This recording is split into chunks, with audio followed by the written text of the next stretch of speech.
Passar para o General Isidro Moraes Pereira. Vamos passar ao primeiro convidado, o Major General Isidro Moraes Pereira, especialista na área geopolítica. Boa noite, bem-vindo mais uma vez. Viva, Sr. General. O que é que vai acontecer no Irão?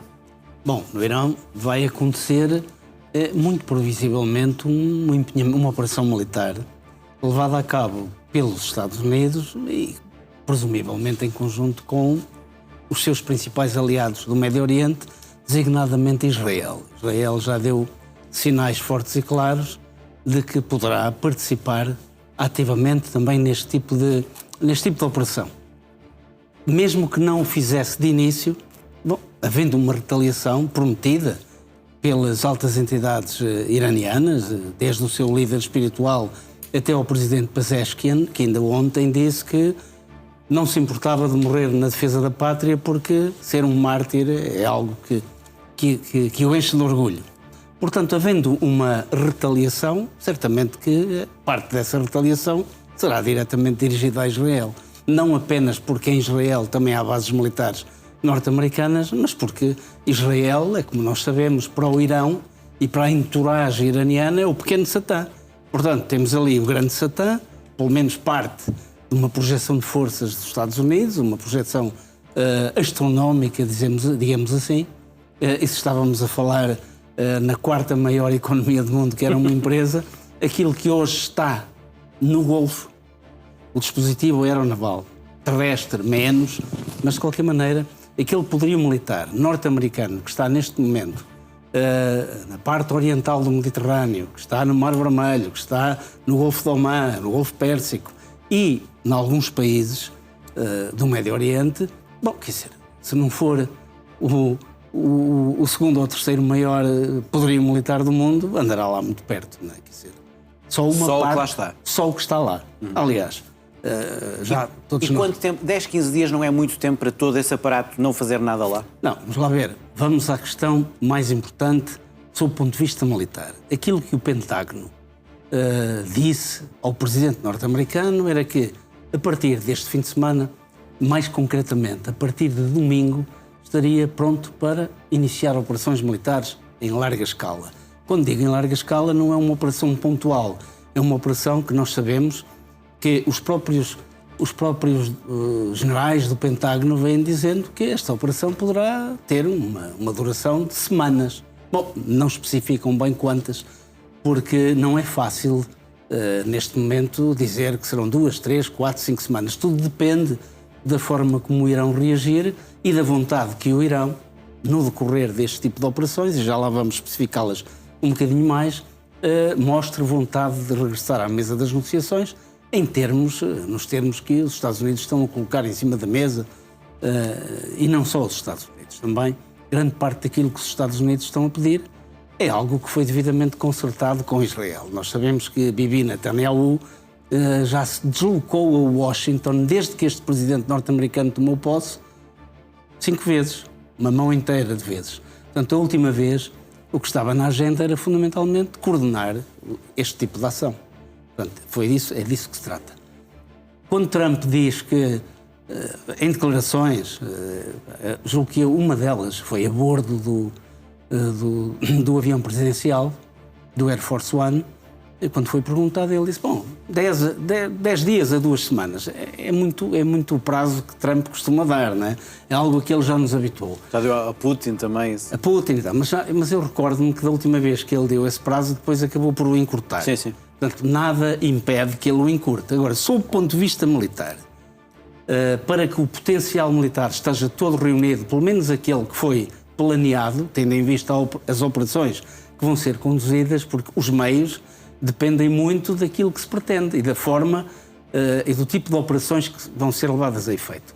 Portanto, nós o que sabemos é que, ao final da tarde, o novo porta-aviões e o grupo-tarefa que o acompanha, o conjunto de navios e submarinos que o acompanha, estava perto da entrada de Gibraltar, ainda a bordejar a costa de Marrocos. Portanto, neste momento, presumivelmente, deslocam-se a cerca de uma velocidade de cruzeiro de 18 milhas ou 18 nós por hora, já terá atravessado o Estreito de Gibraltar. Portanto, quando é que este navio se prevê que esteja na costa, próximo da costa de Israel, no próximo domingo? O que é que significa se este grupo-tarefa ficar junto a esta costa e ficar ali posicionado durante as operações? Estará fundamentalmente vocacionado para tarefas defensivas. Portanto, apostos para uma retaliação, presumivelmente por mísseis e drones, e capaz de defender não apenas as tropas norte-americanas e as suas bases, mas também parte de Israel. Portanto, ajudar, se Israel for o principal objeto de retaliação, naturalmente que Israel necessitará também de uma ajuda, não apenas do seu Iron Dome e da sua cúpula em várias camadas de defesa antiaérea, mas é necessário, porque se forem muitos mísseis ao mesmo tempo, toda a ajuda é pouca, porque nós sabemos e temos experiência disso. Portanto, se este porta-aviões não estacionar nesta região e navegar mais para sul, passando o Canal de Suez, Mar Vermelho, estacionando algures no Mar Vermelho ou saindo do Mar Vermelho e ficando na região já mais do Golfo Pérsico, bom, aí será empregue em operações ofensivas em conjunto com o Abraham Lincoln. Portanto, o posicionamento é fundamental para perceber se será ofensivo ou defensivo. Ora, aí está. Se o posicionamento ficar no extremo oriental do Mediterrâneo, próximo da costa de Israel, presumivelmente será mais vocacionado para uma segunda fase, uma de retaliação, segurança das tropas, do dispositivo. Se ele navegar mais para sul, fica mais próximo da área objetivo e poderá ser empregue simultaneamente em tarefas defensivas e ofensivas. Antes de passar à Marisa, só perguntar uma coisa muito concreta. Concorda com a ideia de que, perante este aparato, fica muito claro que será algo de uma dimensão maior do que foi a Guerra dos 12 Dias? E, por outro lado, a junção de porta-aviões Lincoln com Gerald Ford, se é algo praticamente inédito? Bem, sob o ponto de vista militar, e já foi amplamente dito, eu próprio já o referi no meu anterior comentário, por volta das 19 horas, e julgo que o Germano também o referiu há pouco tempo, desde a invasão do Iraque, ordenada por George W. Bush Jr.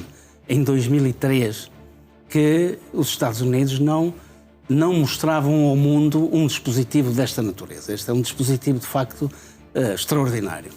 Este dispositivo destina-se, sobretudo, naturalmente, a estar pronto para conduzir operações sobre o Irão. Mas, ao mesmo tempo, também cumpre um segundo objetivo, que julgo que vale a pena aqui sublinhá-lo, que é, nós estamos a assistir a uma demonstração norte-americana ao vivo. E para quem qual é o principal grupo-alvo? Há dois. Há o Irão, naturalmente, que tal dispositivo tem sempre um efeito dissuasor. Até o último momento em que o Presidente dá a ordem para se iniciar o ataque, a dissuasão continua presente. Mas também tem um efeito de demonstração viva para quem? Fundamentalmente para o seu grande competidor, a nível estratégico, quando estamos a falar globalmente, estamos a falar da China. Portanto, os Estados Unidos pretendem o quê? Mostrar quão rápido são capazes de projetar poder realmente como este, por quanto tempo são capazes de sustentar logisticamente todo este aparato. China que passou a ter o Irão passou a ser o seu grande fornecimento de petróleo e não o era. Exatamente. Se as alianças dos Estados Unidos resistem a situações de crise como esta, e no fundo, um último aspecto e que é o mais importante de todos, é se de facto os Estados Unidos são capazes de lidar ao mesmo tempo com duas operações de grande envergadura. Uma aqui no Médio Oriente e, ao mesmo tempo, não alijar o dispositivo que têm no Indo-Pacífico.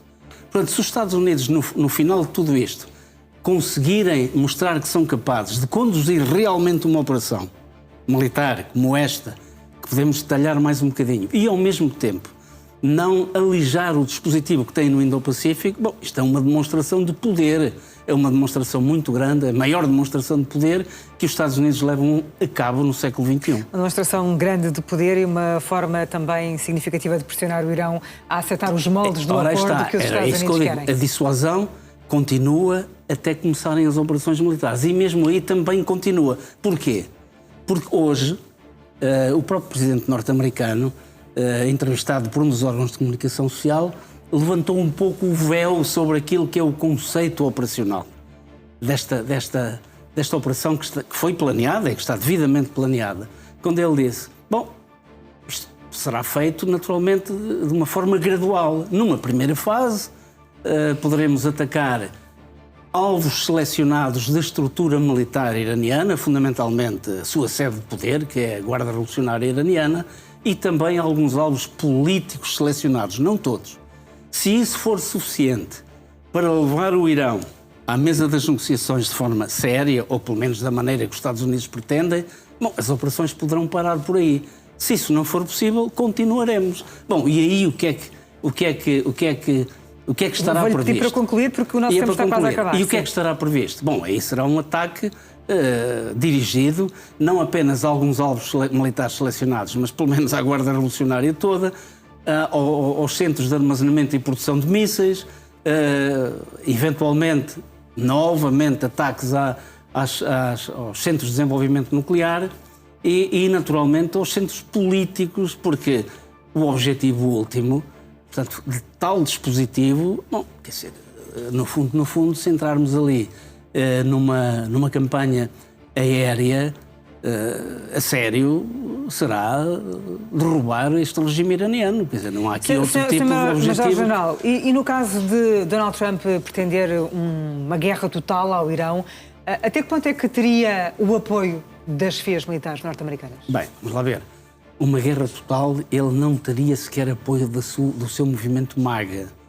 Porque, vamos lá ver, nós sabemos que está, neste momento, o cimento ideológico do movimento MAGA remonta já ao século XIX, às doutrinas Monroe. Quer dizer, e à fixação dos americanos naquilo que eles designam hoje o hemisfério ocidental. Portanto, o grupo MAGA, a grande falange de apoio deste executivo norte-americano, não é propenso a grandes intervenções fora de portas, enfim, principalmente aquelas que gerarem um elevado número de baixas. Porque, vamos ver, uma intervenção, uma guerra total dos Estados Unidos contra o Irão implica entrar no Irão com forças terrestres. E que nós saibamos, não é preciso os generais do Pentágono dizerem-nos o que é que pretendem. Basta olhar para o dispositivo que está lá. Não passa por aí. Ora está, não havendo forças terrestres, e quando falo de forças terrestres, são forças a sério. São divisões blindadas, divisões mecanizadas, brigadas independentes, as brigadas Striker. Tinha que haver ali um dispositivo terrestre significativo para invadir o Iraque. Não está em causa uma invasão do Iraque, pelo menos do Irão, melhor dizendo. E agradeço a correção. Portanto, uma invasão do Irão não está neste momento prevista, pelo menos pelo dispositivo militar que se apresenta, com uma exceção. Penso que poderão ser levadas a cabo determinadas operações cirúrgicas levadas a efeito por forças de operações em 10 especiais. segundos, e todo este aparato militar que é gigantesco, isso seria sustentável naquela localização por quanto tempo? Vamos lá ver, tudo depende. Vamos lá ver. Os Estados Unidos já mostraram, não há país no mundo que tenha uma capacidade de projeção de poder como os Estados Unidos. Ninguém. A China, neste momento, estará a construir algo, mas leva décadas. Vamos lá ver. 150, nesta semana, foram mais de 150 voos de apoio logístico. Estamos a falar de quê? Dos C-5 Galaxy, que é um dos maiores aviões de transporte do mundo. E, portanto, temos a falar durante várias semanas. Dos C-17 Globemaster. Portanto, isto seria um vai e vem permanente. Os Estados Unidos, enquanto tiverem um complexo militar e industrial a funcionar, bom, a resposta é simples. Teriam capacidade ilimitada para continuar a combater. Aqui há um problema e eu regresso à base MAGA. Não sei até que ponto é que, se houver baixas de vulto no dispositivo norte-americano, se a base de apoio MAGA estará na disposição de suportar isso.